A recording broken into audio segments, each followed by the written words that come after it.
Hi guys, I hope you are doing well.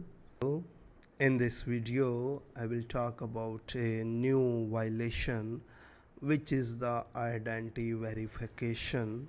There are the many sellers which are facing the same violation last many days. Even I also faced the same violation and successfully I manage it.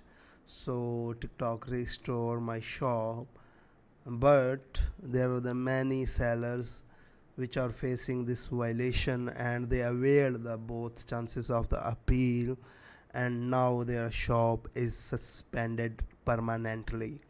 But this is a happy news for those who avail the both chances of the appeal, but they want to restore their shop because 2 days back someone contacted me for restoration of his shop.